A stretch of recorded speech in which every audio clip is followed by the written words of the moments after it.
Good morning.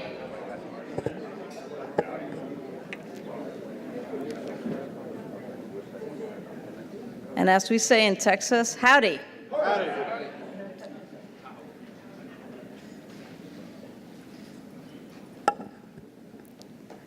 I got really quiet. Very good.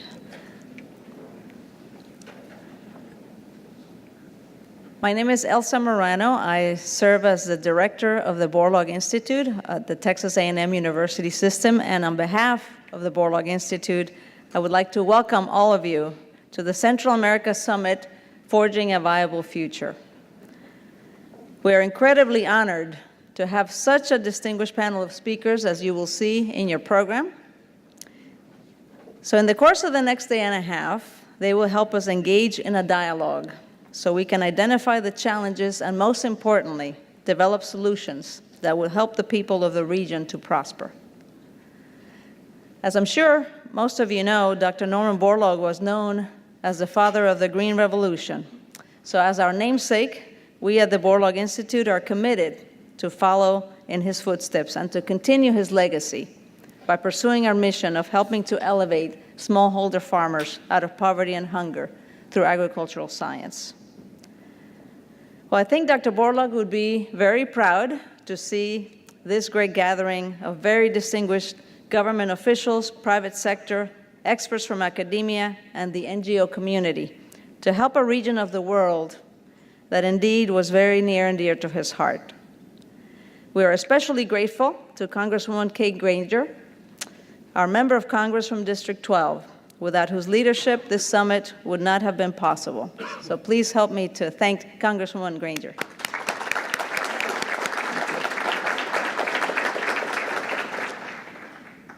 Moreover, I'd like to thank all of you all, as we say in Texas, for being here. As I said, we need everyone's perspectives, everyone's advice, everyone's help if we are to indeed forge a viable future for Central America.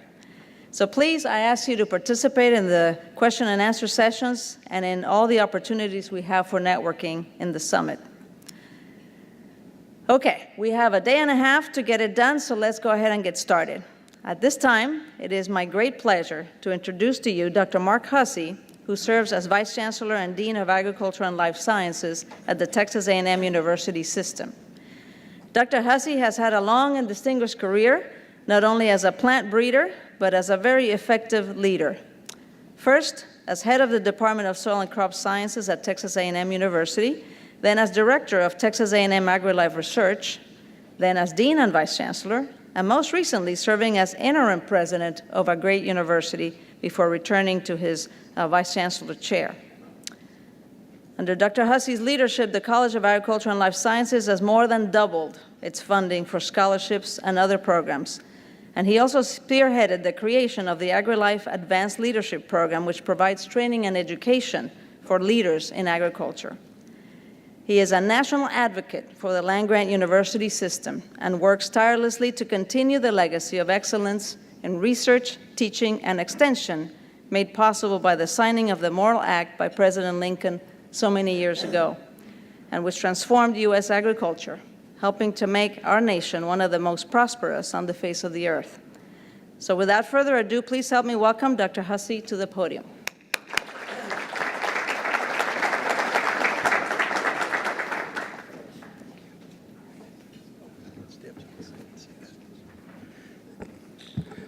Well, thank you, Dr. Murano, and congratulations on putting together this important event. Representative Granger, I also welcome you and thank you for your participation here today. Personally, I'm very pleased to be here today to join the discussion about working together to improve prosperity throughout Central America. I believe that this summit is especially timely given the current divisive tone of many other global conversations. Today, we gather around the table, and I mean literally around the table, to talk about how agriculture must play a central role in helping families, communities, and countries achieve prosperity. Investment in agriculture not only lifts people out of poverty and hunger, it increases household income, diversifies diets, reduces food prices, creates employment, stimulates the rural economy, and generates revenue for governments. In developing countries, 1 out of every 3 children under 5 years of age suffers from stunting due to lack of adequate nutrition.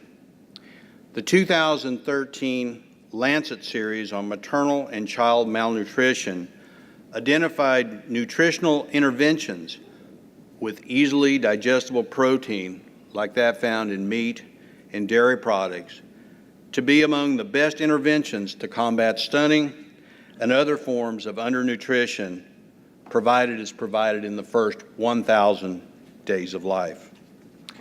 Increasing agricultural production also reduces poverty by directly raising farm incomes throughout the entire agricultural value chain, including that of smallholder farmers. Increased productivity, coupled with access to land, water, and human capital, determine the ability of households to join in agricultural markets, secure livelihoods, and compete as entrepreneurs in the rural economy, thus connecting smallholders to new markets for high-value products provides opportunity for more personal income growth.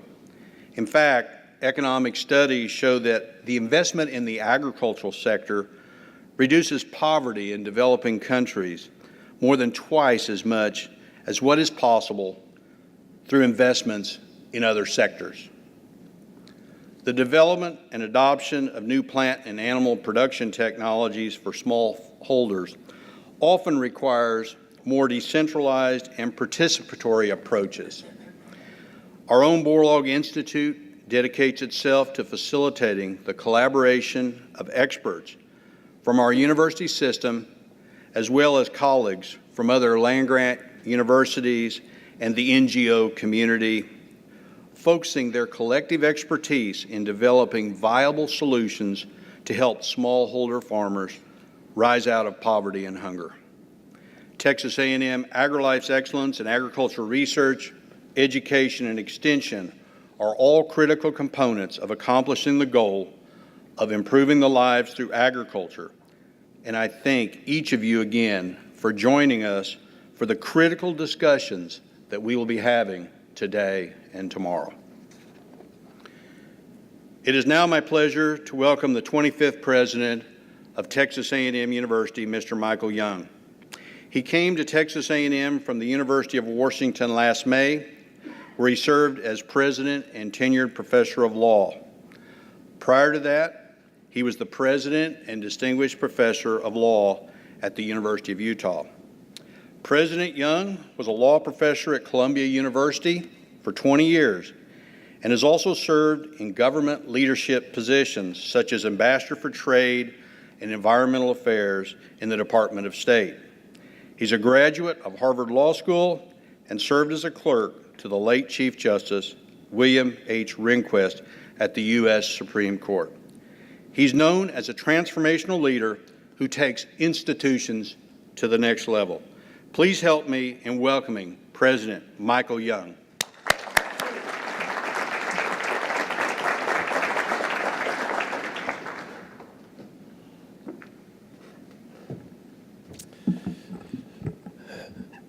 Howdy. Now, for those of you who are not from Texas A&M University, that's the normal greeting we have here in Texas, excuse me, as well as at Texas A&M University. So I could do that again, we could train everybody, but I start by reminding people that what it really stands for is how are you doing?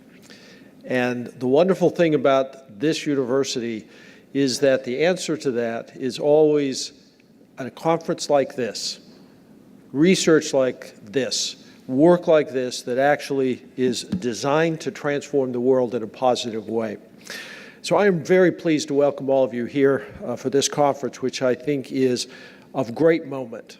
And I start by echoing the words of Dr. Hussey, although in a slightly different way. I'm struck as I'm standing here by reading the agenda for the agricultural and life sciences part of our university.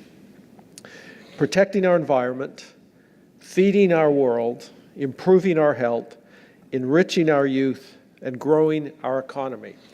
I can't think of a better set of principles to define what this conference is all about. And doing that not only for the great state of Texas, but on a global scale. Thinking not only as far away as China and other places where we do extensive work, but much closer to home with our neighbors with whom we have such a deep and important relationship.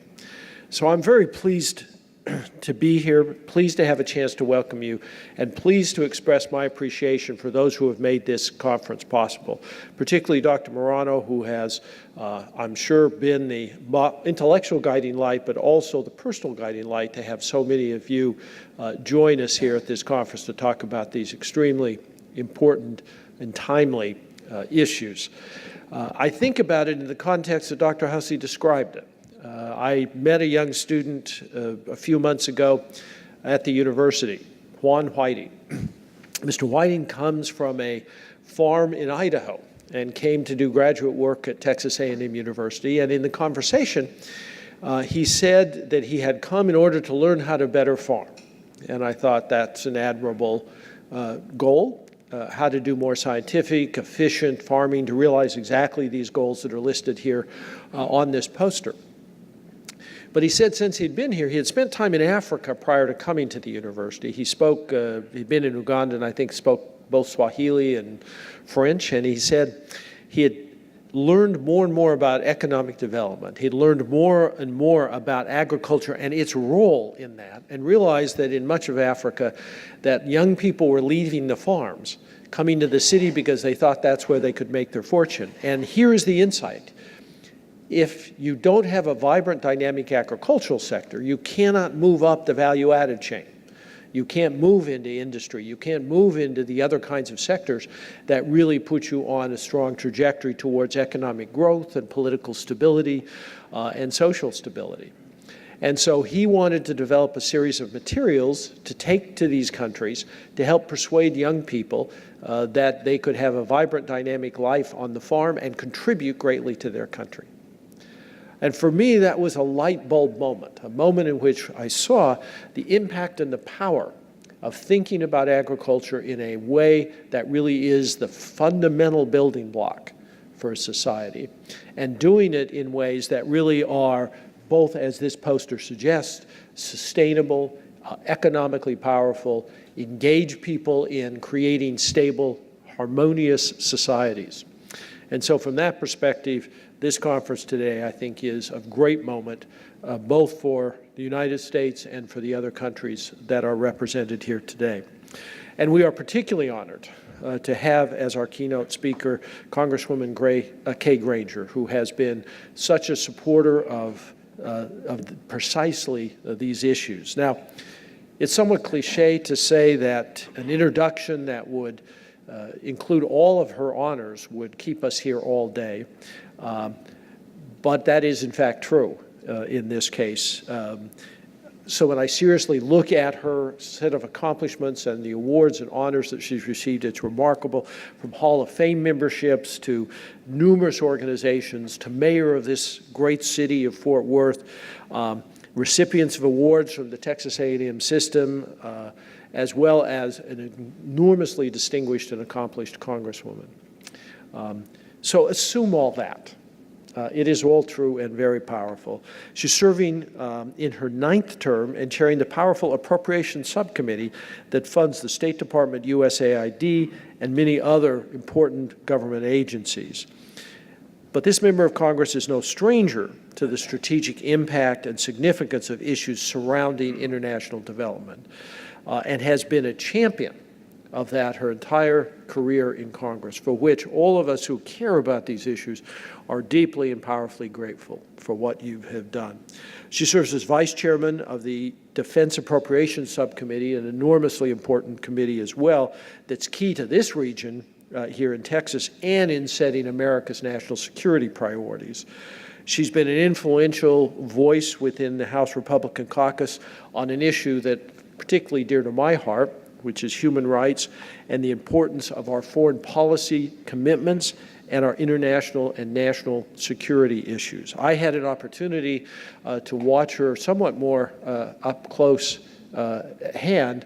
I served as chair of the U.S. Commission on International Religious Freedom for some years, and her voice as a powerful advocate for integrating our foreign policy with issues fundamental to our values of human rights, of personal dignity, were incredibly important. Her efforts in the international development matter and have mattered for many years. And so we are delighted to have you here and know of your passion and understanding of these issues as well. So it is a great honor to be able to host you here today, and great honor for you to speak with us. These critical issues in Central America involving education, health, agriculture, economic development loom and loom large. We're fortunate to have a serious, important voice of public policy today to provide context for these stories. So with that, we take great pride in inviting you to the podium and thanking you for your participation today. And as you come up, I will reflect on your most important honor and role, which is the great Congresswoman is also an Aggie mom.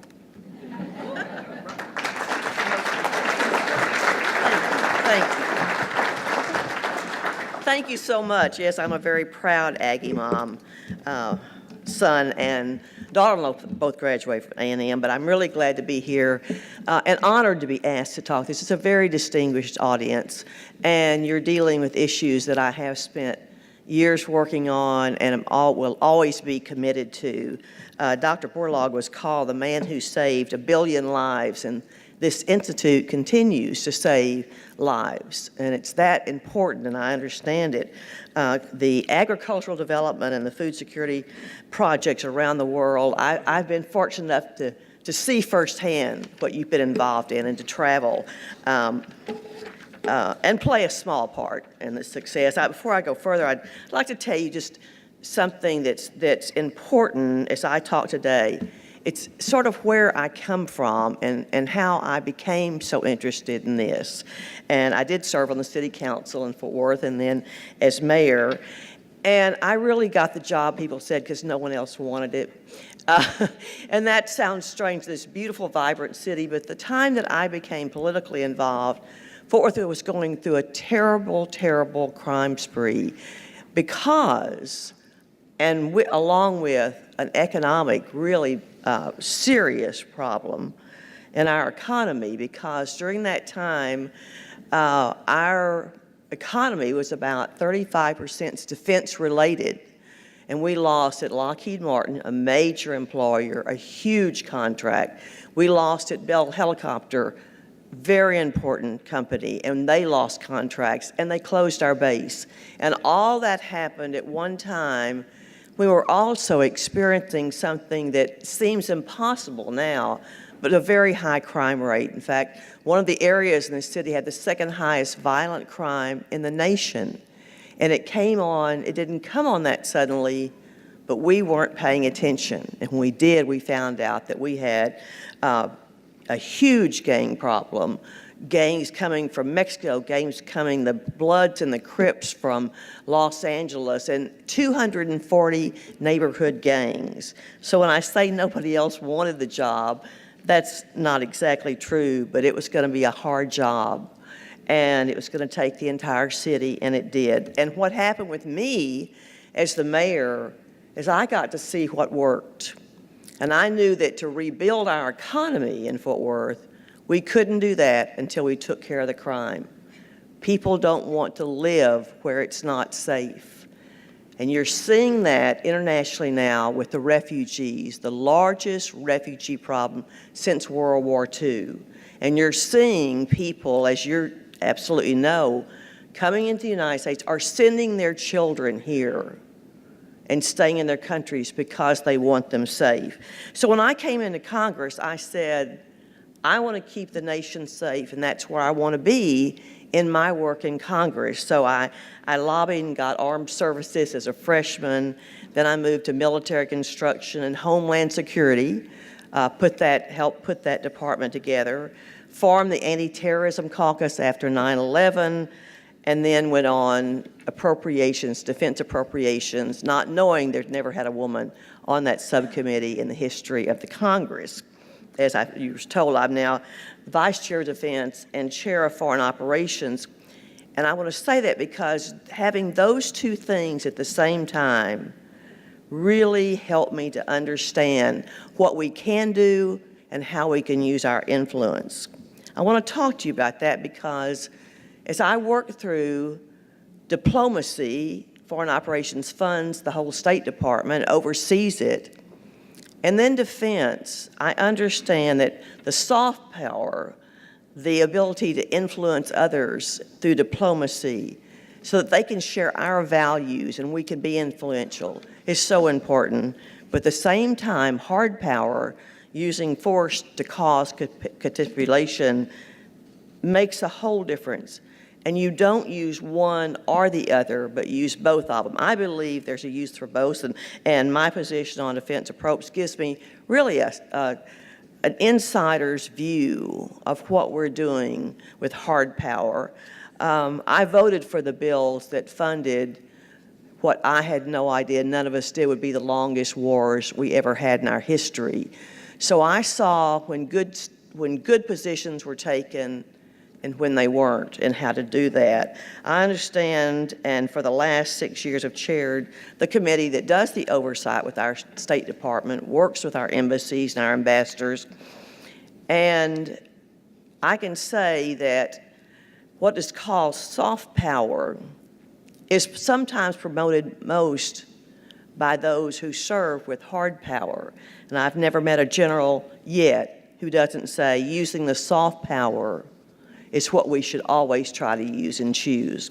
It doesn't cost lives, and if used effectively, it promotes American values overseas. Colin Powell, who I got to work some with, has said the commitment of U.S. forces to combat should always be the last resort. The most basic form of soft power is foreign aid, foreign assistance. We use humanitarian assistance, for instance, in the refugee situation. Jordan is a country that I've worked with, and the King of Jordan have come to know personally, which is a strange thing to say when I hear the words, but that's a person I would say of the world leaders I've met, never met anyone, any world leader, who cares more for his country and more for his people.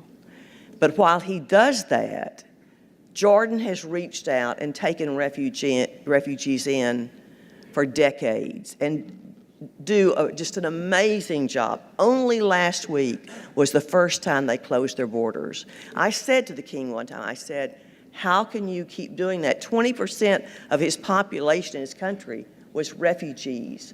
How can you continue to do that? He said, we have to, that's who we are. It finally is so much that they closed their borders in this enormous refugee problem we have. But we use our humanitarian assistance both to take in refugees, but probably more important is what we do to financially support the refugees in other countries like Jordan. Because we can't say we can't take them all in, but we can provide assistance. Economic assistance, of course, is another way that we use foreign assistance, and Israel, I guess, would be the one that shows most our relationship to countries that would be destroyed were it not for our assistance. Not just because the assistance we give to Israel, but the message we send to other countries who say we would wipe that country off the face of the earth. But we stand at their back, and I hope we always do. Another thing that we've worked with so much, and I've seen this since 9/11, that's to influence the quality of life. It's not that we want to say we're doing it better, so you should come to the United States. But we're doing it better, and we'd like to help you because the quality of life of people, when they don't have it, sometimes results in very, very serious problems. Egypt experienced that when they had their young people who did not have jobs, who did not have the education, and they assembled using social media to say, we want a better life.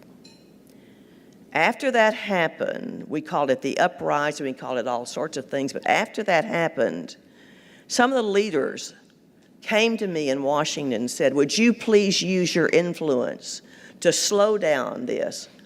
They said, we never thought we'd win. We just wanted to be heard. But Mubarak was gone, and they said, there is no organization except the Muslim Brotherhood who are ready to take over. Can you use your influence to slow it down? I couldn't. It's not our decision. It's a decision of Egypt, and we got the Muslim Brotherhood. They got the Muslim Brotherhood. So that quality of life and what happens can sometimes have effects that we didn't know. Had we been able to help more, perhaps Egypt wouldn't have experienced what they experienced since that uprising. It's also important that we create stable societies, or try to. Africa is the one that's so amazing. When President Bush said, we're going to help Africa with their HIV/AIDS epidemic, and put PEPFAR together, which was $15 billion over 5 years. When he made that announcement, we were all stunned because it was a huge, huge commitment, and he was personally committed to it. That step that we took into Africa, they will never forget. They are so appreciative of the difference it made, but the fact the United States of America would step forward in such a way at that time, they believed it went above and beyond any kind of assistance that they expected. I got to go to Africa on a trip. There's an organization in Washington called Faith and Politics. Been there a long time, and they said, how do people of faith, and how do you use your faith and your goodwill to affect politics? And so we took a trip to Africa to see what was there and how we could be helpful. It was stunning. 40% unemployment, 40% of the population was suffering HIV/AIDS. But there was a spirit there that I will never forget as long as I live, because the optimism and the hope was still there under situations you couldn't imagine how that happened. I remember going to an orphan's home. It was run by Catholic Charities. There were about 500 children there. And they said, these children have lost every member of their family. They're the only ones left. And so we're trying to take care of them and not lose an entire generation. It was something I'll never forget, an experience that helped me in making some decision that said, we've got to go above and beyond. And trying to help Iraq, for instance, to move to a stable society after the military action in Iraq, the State Department came to me and asked me if I would assemble a group of women members of Congress to travel to Iraq and try to build a constituency with the women of Iraq.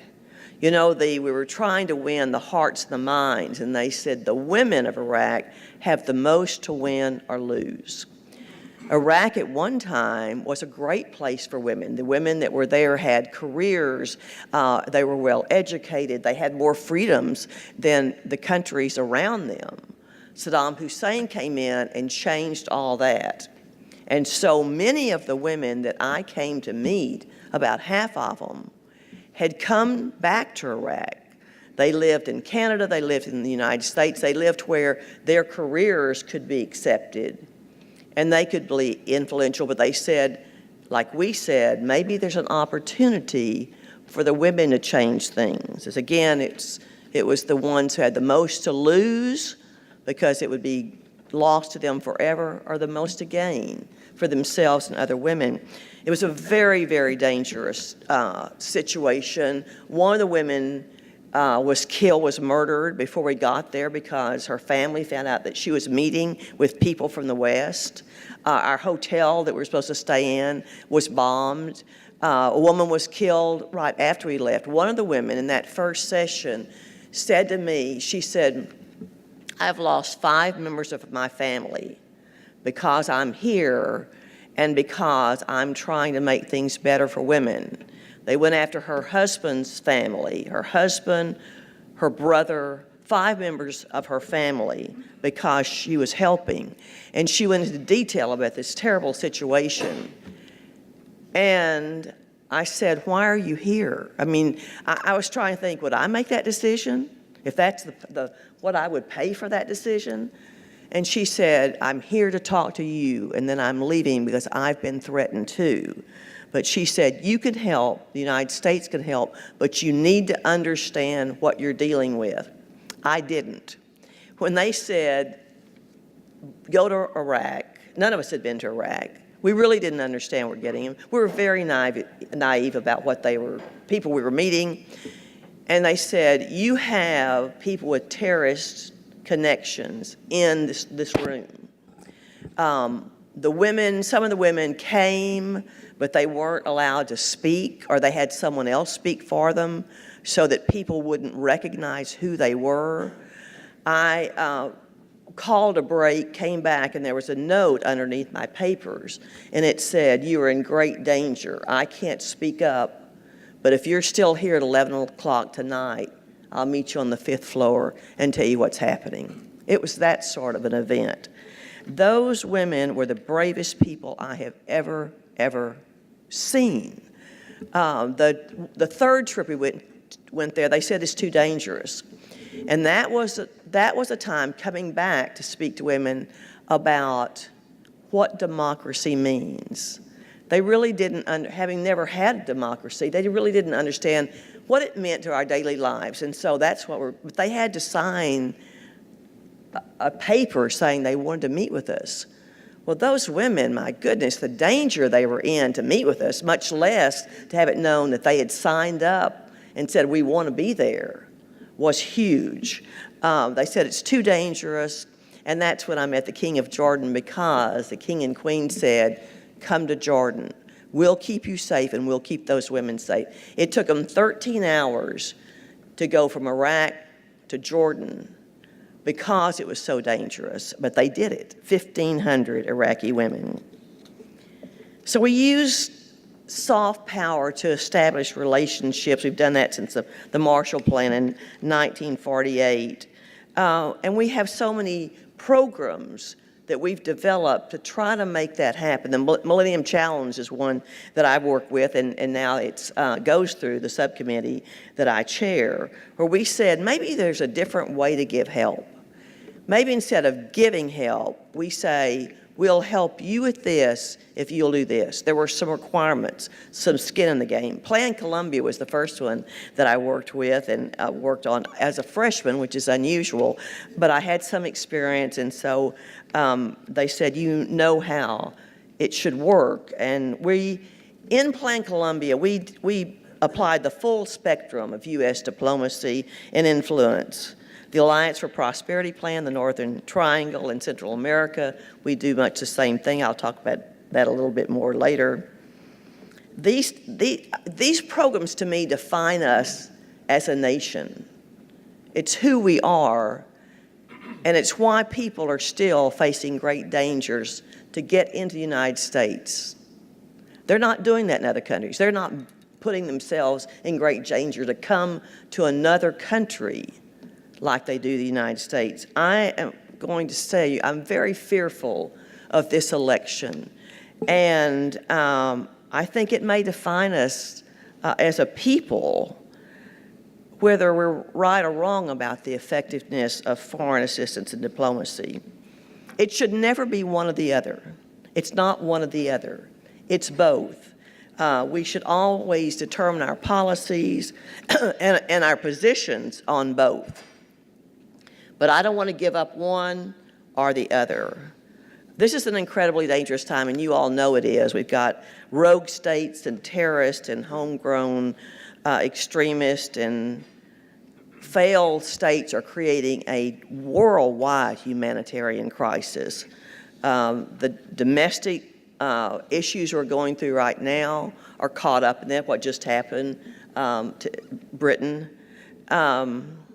If used correctly, and that's a hard word, if used effectively, then these diplomatic initiatives really build strength and build the relationships. We've done a pretty good study recently on the exchanges, like sister city programs and student exchanges, and they're really successful, particularly the students, because they remember at a time they're learning.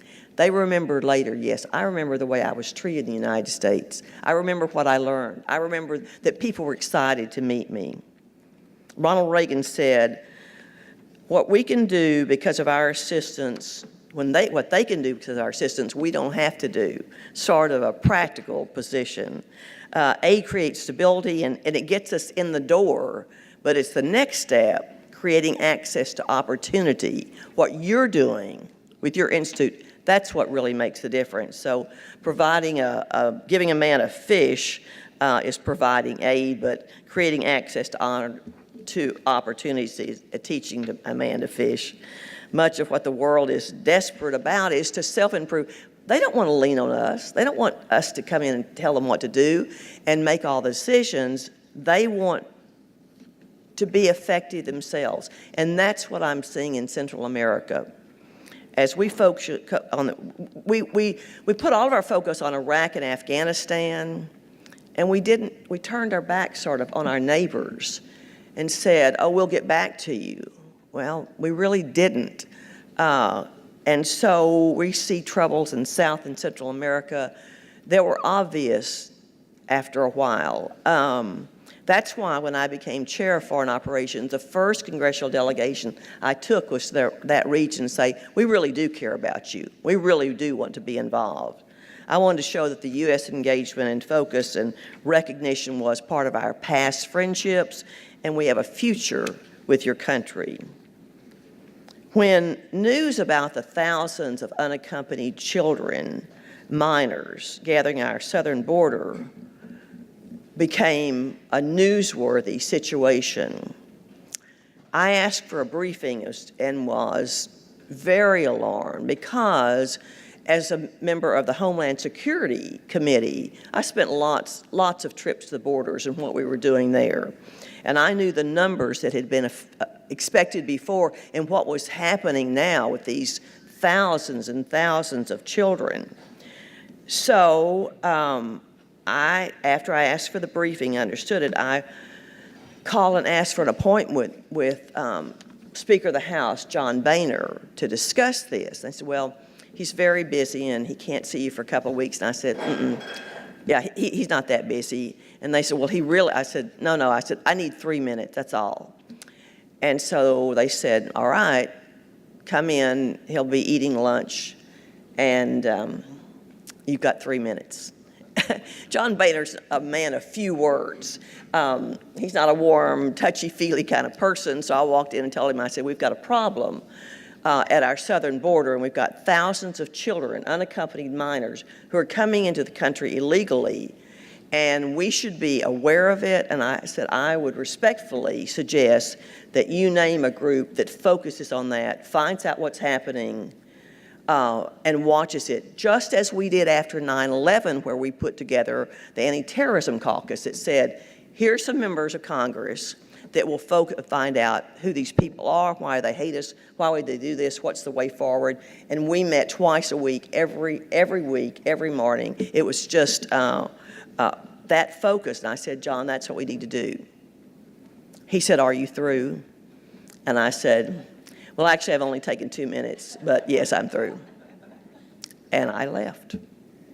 And I thought, well, I tried, that's not going to work, so how else can I do that? 2 days later, without not another word, I pick up the paper and say, Kay Granger named 2 head task force to investigate this issue, and he named the task force. And they were the chairs of all the committees that we needed to get something done. So we did that. I came back, and he said, you're going to report to the Congress, pardon me,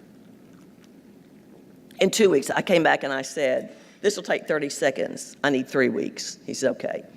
And so we did, and we came back and said, this is a terrible issue, a really frightening issue. I said, we've got thousands of children that have come, and they're at the border. And I said, when I got there at 10 o'clock on a Friday night, the first place we went was to the bus station of Laredo, where the children were sleeping on the floor, the dirtiest tile floor.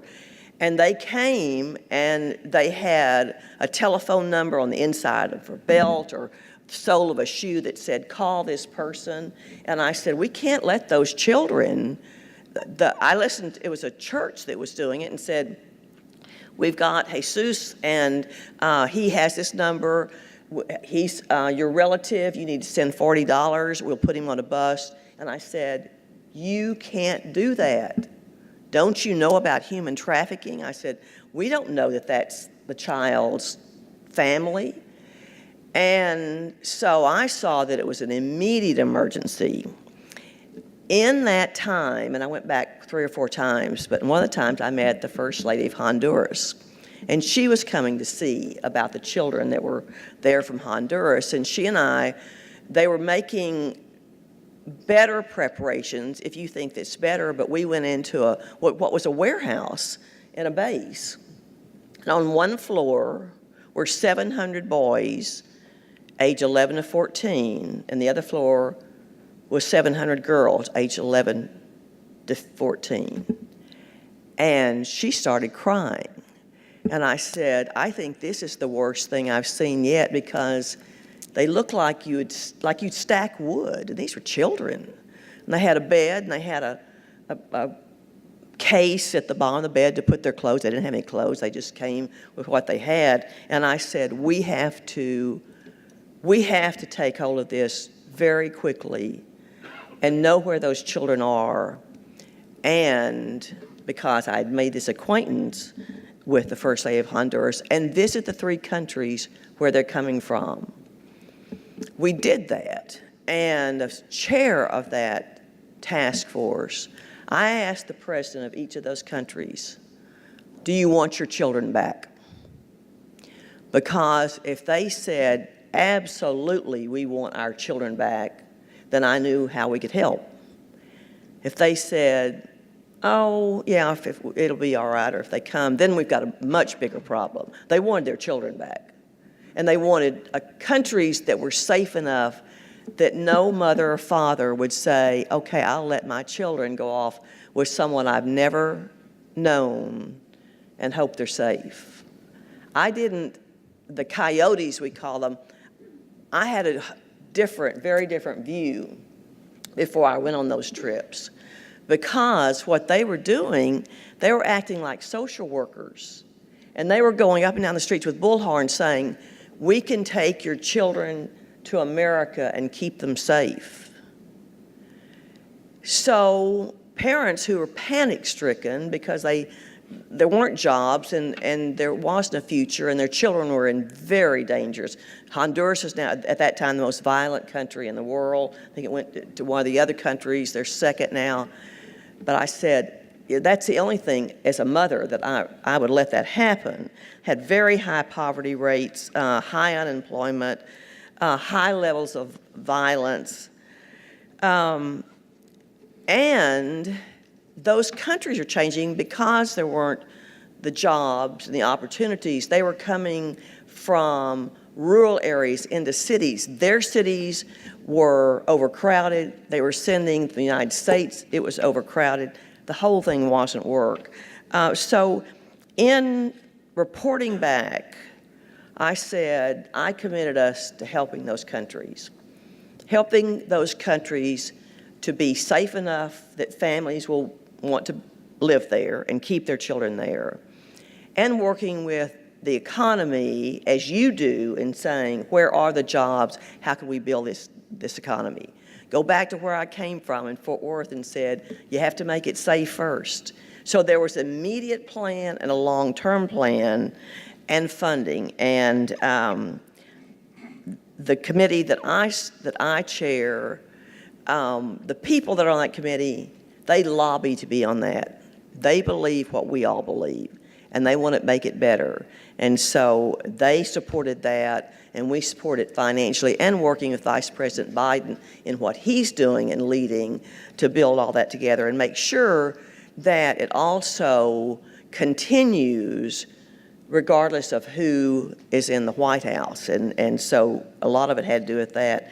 We also know, of course, when you do that, when you make it safe and you build the economy, then you also are creating stable trading partners. So it's in our best interest to do that, of course.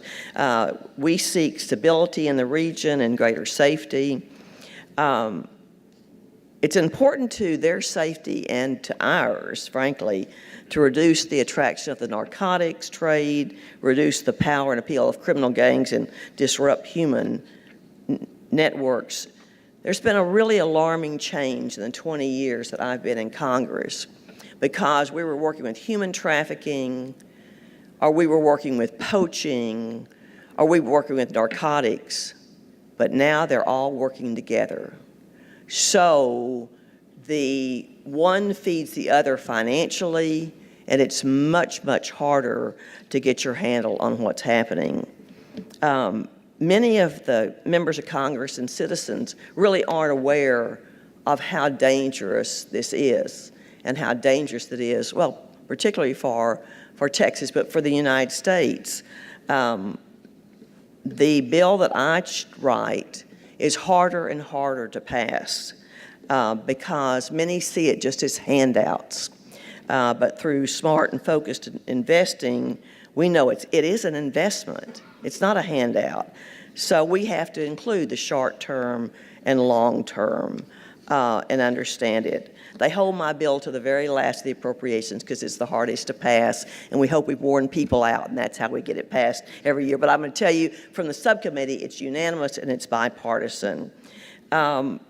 We have to, if we're going to make the difference in those three countries particularly, then we have to encourage good government and a judicial system. I mean, there's so much that has to be changed, and so we have to be very patient. Plan Colombia took years and years. This will too. It's not an overnight thing, and I think you know that. But we can help them create a roadmap. We're not telling them what to do. When we said we'd help them, then a plan was submitted to me that it was really so naive, I just handed it back. I said, no, this won't work. This is not a quick fix. It's a long-term fix. And so we're working with that.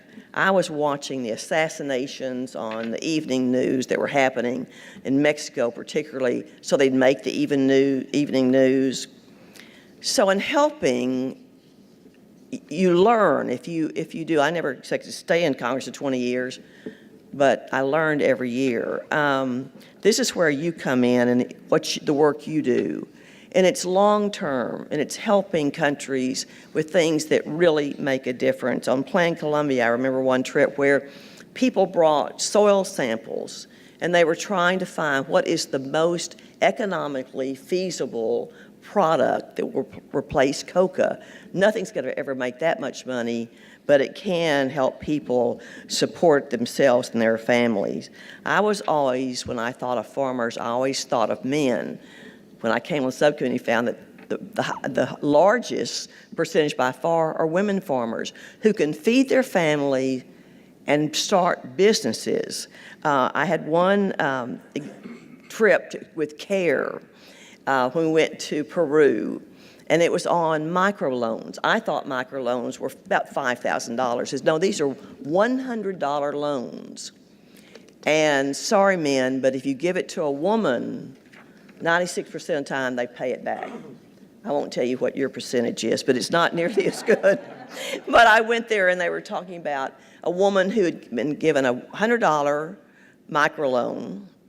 she bought guinea pigs. Guinea pigs reproduce very quickly. So she paid back her 100, got another 100. She was giving her microloans. And I thought, well, I didn't know that many guinea pigs were so popular in PetSmart until we had lunch. And in front of me for lunch was a guinea pig. And then I realized what the situation was. She now has, she has given microloans to other women. She sent her 2 kids to college. She's made a huge difference. You make a huge difference in what you do. You make a huge difference.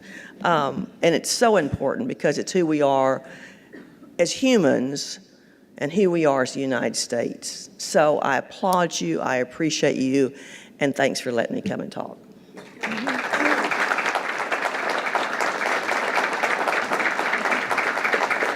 Thank you.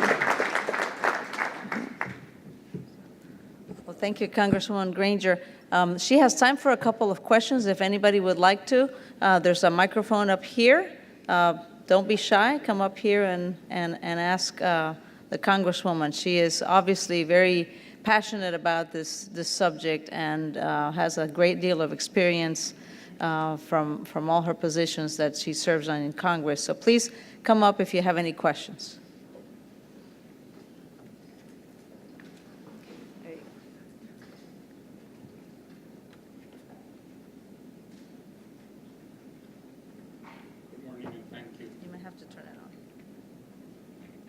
This on?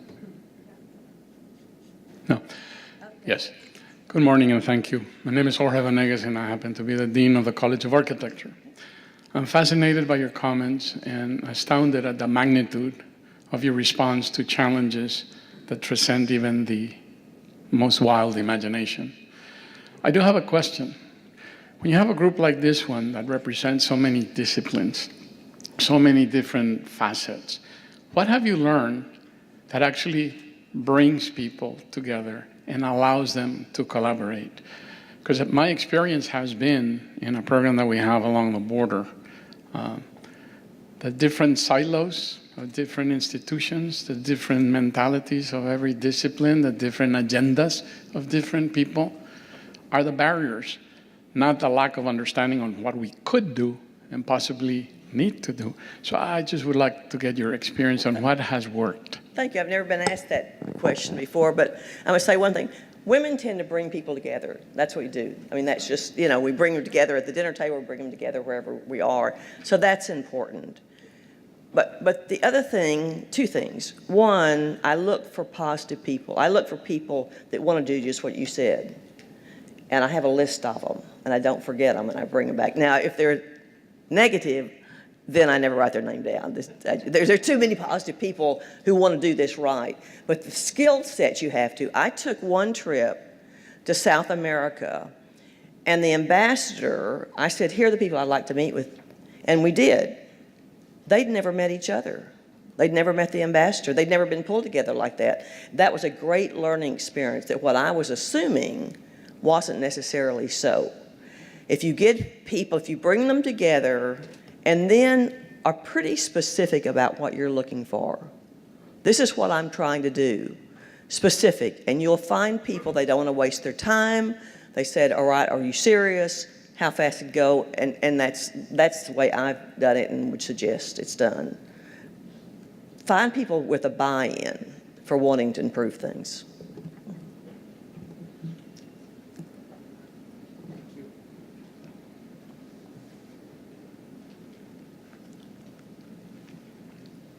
Congresswoman, thank you for your remarks. I've actually never heard you speak in this depth and was actually very impressive, very impressive.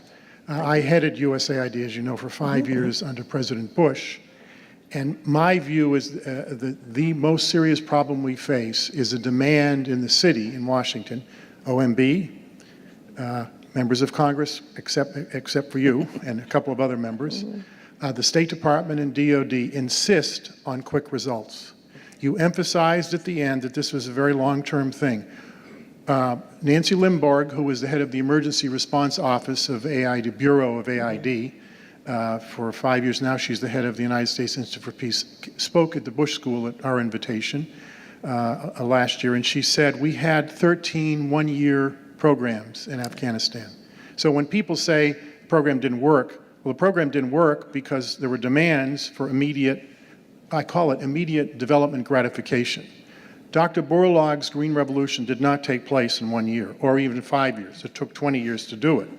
During the Cold War, we had a whole series of programs, including our scholarship program, that were hugely successful, but they took 20 years. I don't know how to change the dynamic in Washington that this is not something that you can have happen immediately. I know some of the emergency programs are, but what do we do to change the time frame in the mind of policymakers? I'm going to tell you, it's gotten worse, and it will continue to get worse because there's that instant gratification thing. And we move on. Think about the children, the unaccompanied children, that was hot news for about a week. Well, it wasn't cured in a week. It didn't go away in a week. But that's one of the problems I deal with. I try to keep as low-key as I can because I'm much more able to succeed that way. Don't let everybody know. Just quietly go about it.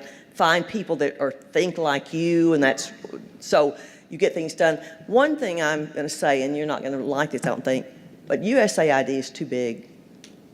I think it's so big, it's really hard to get a handle on it. I don't think their core responsibilities are too big, but it's so big, and so Rod Shaw, people, great people, but it's just so big. I came back from one trip from Cambodia and asked a question about who was in charge of something that I saw. It took 2 weeks for them to find out who was in charge. So I wasn't successful in breaking it apart because I kept trying to figure out a way, but that's one of the reasons that I think it'd be better if they were in smaller groups. One last question. Good morning, Congresswoman. I'm Rafael Lara, professor at Texas A&M University. I have this beautiful, great experience coming from Central America, attending public education in Central America, and then having the great opportunity to come to the United States to get a degree and work for this beautiful Texas A&M University. I was thinking for several years, being so proxy to the United States to Central America, the great opportunities that we share between cultures, the opportunities to provide our young generations of Central American people with the opportunity that we have here. I do believe that we will have a much, much better society for the United States and also for Central America. So maybe my request is just to give tremendous importance to educate the new generations, because the new generations are the future of society, and this is my only. New generations. How do we educate them? The schools, and I think we do a good job in the public schools and in elementary, middle school about who we are. I think we could talk here more about what's right with America. I wrote a book, it's called What's Right with America, because I got so tired of turning on the evening news and reading about how bad we are, what we did wrong. Now, we've made mistakes, certainly, but it doesn't inspire people to say, this is what you're doing wrong. But I think that should be part of the education and experience. When I was in school, starting the 5th grade, I worked every summer. My mother believed busy hands are good, and so she volunteered me. And so I volunteered in community centers, in school to teach arts and crafts to kids that were my age. But that giving back, I am very worried that we're not doing enough here for our people to continue to give back, and that should be part of their lives. I think the experience you have, thank goodness, has been a good experience. We can learn too, so it should always be a partnership. Thank you. Thank you all so much.